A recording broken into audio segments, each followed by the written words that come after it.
Welcome to RedPill Torah, calling believers from man's institutions to God's instructions. We have another great RedPill Torah story from some special guests today. I'm Tim. And I'm Miss. Our guests are Rabbi David and Pastor Juanita Weiss. They're leaders of the Malchut Chaim Messianic Congregation in Chesapeake, Virginia. We first met Pastor Weiss at the Shoulder to Shoulder conference in Denver a few months ago. We'll get to the first part of this great story in a moment.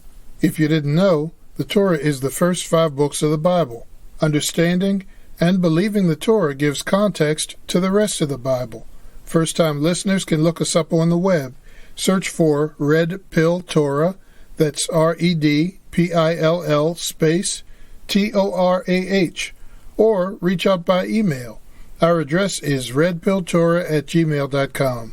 We love to hear from you. And don't forget to like, share, and subscribe to our podcast. Shalom to our friends in Virginia and Brazil. Now, let's get right to Rabbi David and Pastor Juanita's story. Tim, let's roll the tape. Rabbi David, perhaps we could start with you. What is your story? Wow. Thank you for asking, Tim and Miss. My story is I grew up an Orthodox Jewish boy in Connecticut, and both my parents are Jewish. One side, my mother's side, from Russia, Minsk, Russia. I think it's now Belarus, and the other side, my father from Lodz, Poland. They both got out of there during the pogroms, while the pogroms were going on, well before World War II, maybe 10 or 15 years before World War II, and they came to this country. So I grew up in an Orthodox setting, and I went to a yeshiva, which is a place of learning for Orthodox Jews. Some of the people in my class went on to be future rabbis, and I did too, although I didn't know that that's where God was going to bring me. And in the yeshiva, we would learn English subjects in the morning, and then all afternoon we would learn Hebrew subjects like Hebrew language, the Torah, the Talmud, and the history of Israel. And so that's what I came out of. And after my bar mitzvah, I kind of sort of drifted away. I always spoke to God. I always talked to God, like just spoke to him as a child lying in my bed. And I didn't even know that was a form of prayer, of communication with God. And I didn't really hear answers back, but it did give me a lot of solace and peace just to talk to him. Yes. Rabbi David, what is an Orthodox Jew? Can you define that for me? Yes. The divisions of what has been considered Jewish probably for the last 150 years has been Orthodox, Conservative, and Reformed.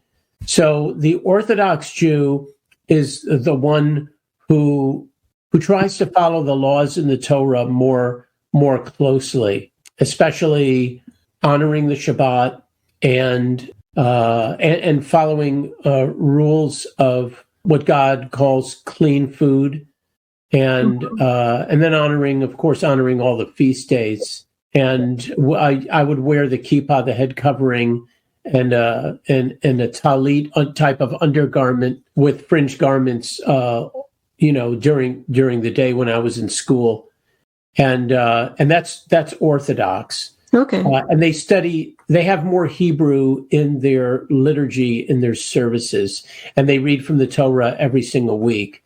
The Conservative is just less strict in terms of its adherence to the laws, and the Reformed even less so. So as you go from Orthodox to Conservative to Reformed, you're going away from stricter adherence to the laws to a less strict adherence, where it's more flexible in the Reformed. So after my bar mitzvah at the age of 13, I kind of drifted away, and I was somewhat agnostic. I didn't dabble in any other religions. I always identified strongly as a Jewish person. That was always just a very powerful part of my identity. But my mother used to actually told me that that the Bible was really just a lot of stories, but that she couldn't be sure it was true. She said it probably was not true. How could we believe all those things that happened? And that always concerned me that she didn't believe in it, and yet she adhered strictly to her Judaism. And that always kind of got to me that I didn't know that some Jewish people may identify strongly as Jews, but not believe in God and not believe in that the Bible is true. And sounds like a culture almost than a faith or a religion, maybe, for some. Well, Israel, when you talk about what is Israel, it's a language, it's a land, and it's a people group that is biogenetic.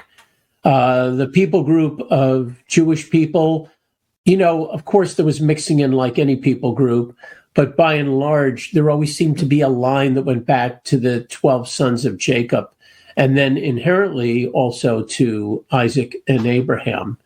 And that seems to be who is Jewish.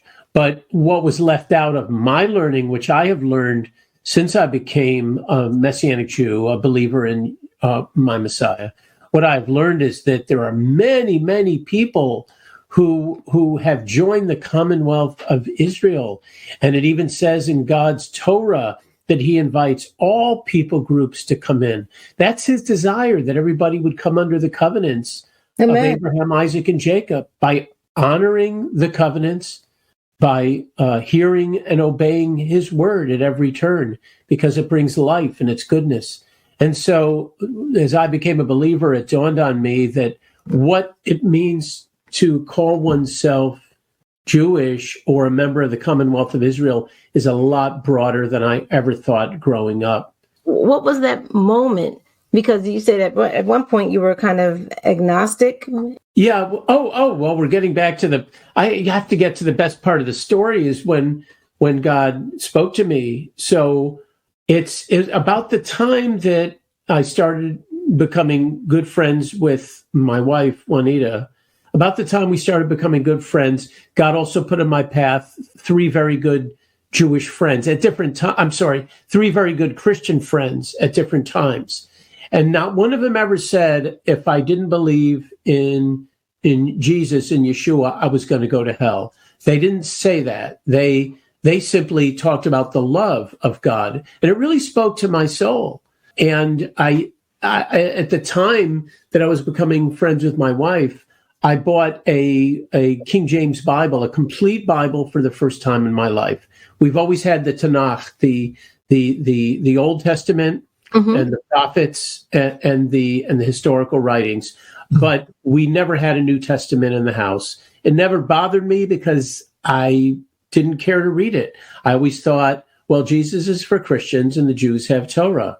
And so I took home this King James Bible and I brought it home in a paper bag because I was afraid if my mother, Jewish mother, ever found out, she'd throw a fit.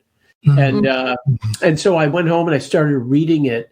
And I started, of course, with the Gospels, and I saw just how good a man and how great a rabbi Yeshua was. And I remember saying to myself, it's too bad he's for the Christians and not for the Jews. And I didn't really understand. And the more I read, and the more I became close with Juanita, the more kind of confused I became about what's the plan of God, what's the path of God. And I was on the verge of becoming a believer, but I wasn't ready to cross what I'll call the cultural divide.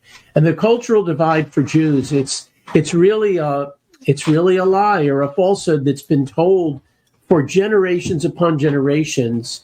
That a Jewish person could become a Buddhist, but he's still a Jew. He could be an atheist, but he's still a Jew. But if he believes in Yeshua HaMashiach as the Messiah of Israel, he becomes a Christian, and he's no longer Jewish. And I believe this lie, and it's a part of the cultural stumbling block that the accuser, that Hasatan, has set up to keep the Jewish people from knowing their Messiah. Mm-hmm. So I was on the verge, but I wasn't ready to be cut off by my family, which happens so often to Jewish people.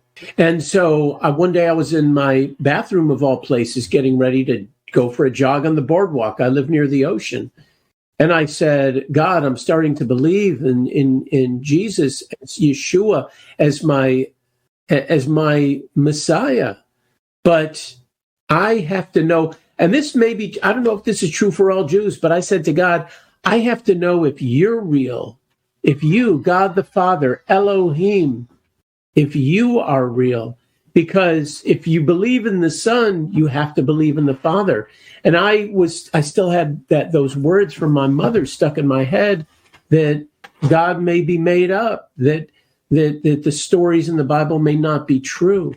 So if I was going to believe in the Son, I had to believe in the Father. And I said, God, if you're real, if I'm going to take this big step of faith, I need to know that you're real. Please reveal yourself to me. And God's presence came in the room. Whoa! I didn't see a man. There was no smoke and mirrors. It was just the presence of the Spirit. It was the kavod. It was this heaviness that came into the room. But it was a joyful thing, and I knew it was a holiness that came into the room, and I felt the Spirit literally move into my body, and start to touch my heart like it was a gentle, loving massage. And I didn't even know that the words of Jeremiah 31 and Ezekiel 36:26 were coming true. That this gentle touch was God writing his Torah on my heart and removing my heart of stone and giving me a heart of flesh. And God's words came to me that day. He said, I'm pleased that you want to know if I'm real. He said, I am real. And all the people in the Bible, he knew it was on my mind. He said, all the people in the Bible are your ancestors. All the people that came from Abraham are your ancestors. Wow. And at the time, I had a lot of bones to pick with God if he ever revealed himself, but all that went away. And all I could say was, God, I just want to know you in a deeper way. I want to be more intimate with you. Because when the reality of God is right in panim al panim, right in front of your face, it's a sense that you want to know him in a greater way. And you're absolutely speechless because of his holiness. And God said, if you want to know me, read my whole Torah from Bereshit, Genesis, all the way through Revelation. It's all true. I still went out for my jog that morning, but I will tell you the color of the sky looked different that day. And the air tasted different in my mouth. Everything was different because I was now in a world that I knew was created by the God of the universe. And I couldn't wait to just read the whole Bible from cover to cover and just receive all that God had for me. And also, it was so easy for me now to believe.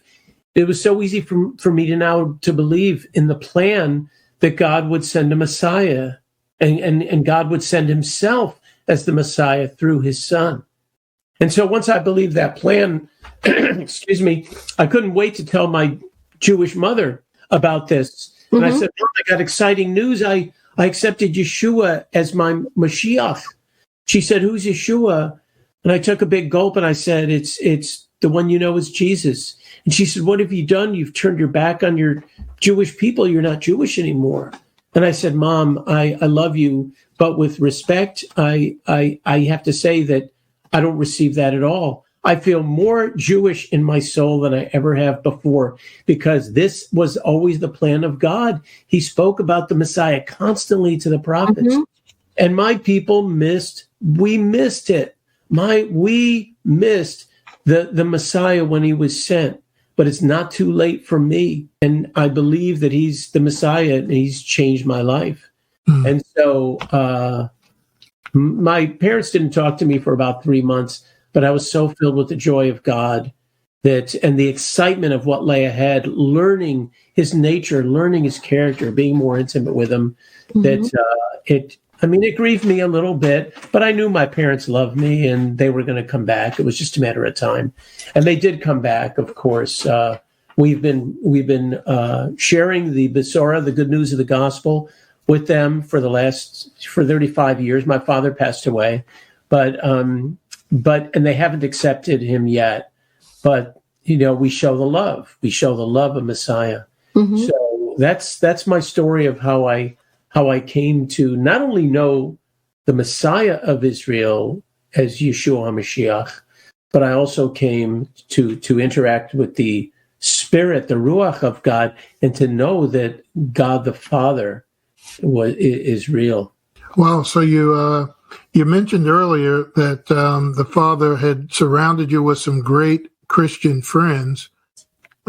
Would love to hear more about some of those friends, especially that friend named Juanita, I think you mentioned. We'll hear from Pastor Juanita next time. She is a powerful leader with a great story as well. I heard it, and I can't wait to share it here on RedPill Torah. Hey, I agree, Mama. They have a beautiful ministry, and they were really open and willing to share. And Rabbi David mentioned that belief in Yeshua can cause other Jews to disown Jewish believers. He also said that Jews can believe most anything else and still be seen as Jewish. That really stuck with me. The stone that the builders rejected really has become the chief cornerstone. Mm-hmm. Accepting Yeshua is a huge decision for Jewish people. And we know that Rabbi David decided to. But what would you do if you discovered that the way you live your life and some of your beliefs are out of line with God's instructions? Would you take the blue pill and ignore or refute the Messiah's pull on your heart? Or would you take the red pill and take a faith journey with Yeshua the Messiah, even if it risks the relationships you value most? Only you can answer that question. There's more to this story, so don't miss it. Well, that's it for today's podcast. Listen again and share it with your family and friends. Thanks for spending 15 or so minutes with us at RedPill Torah, where you can handle the truth.